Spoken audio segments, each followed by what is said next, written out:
Chairman, H.R. 3849, the Access Act of 2021, creates interoperability and data portability requirements for the largest online platforms. Interoperability and data portability will encourage new competition in digital markets by lowering barriers to entry for new firms and lowering switching costs for consumers. The high levels of concentration in segments of the digital marketplace can be attributed in part to network effects, data advantages, and economies of scale and scope that advantage the largest platforms. New competitors often face daunting barriers to entry. Consumers face high switching costs. Some markets become winner-take-all, locking in the dominance of a few firms and blocking new entrants from meaningfully competing.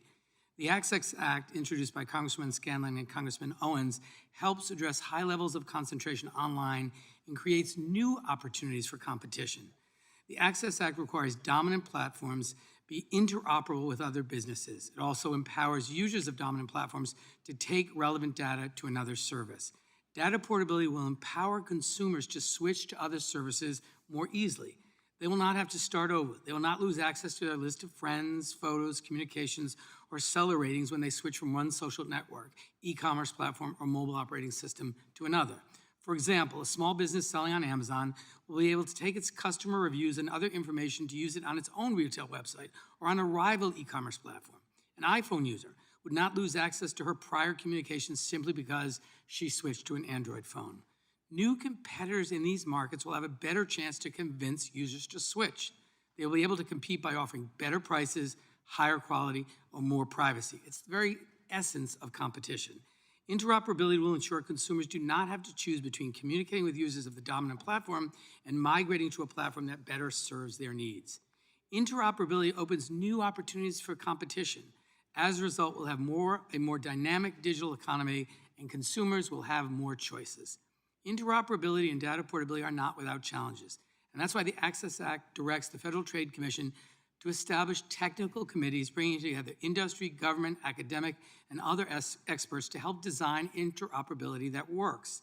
The key is to get it right so that interoperability requirements under this bill effectively promote competition and reduce the need for government oversight and intervention. This bill also includes enforcement mechanisms to deter dominant platforms from undermining the interoperability and data portability requirements. Additionally, the Access Act includes strong safeguards to protect privacy and security. Any transfers of data from one business to another under this bill may only occur at the express direction of the user.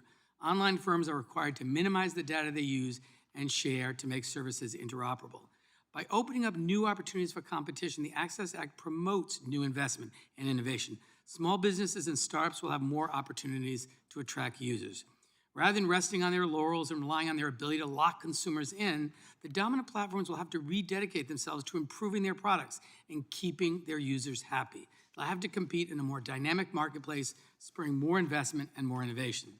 Consumer and public interest advocates at Consumer Reports, Public Knowledge, the Electronic Frontier Foundation, and New America's Open Technology Institute have all called for interoperability requirements as a way to promote more competition online. I agree with them. This is important and common sense legislation. Consumers will benefit. They will have more choices. They have more access to more products and services that compete on metrics such as privacy, quality, and security.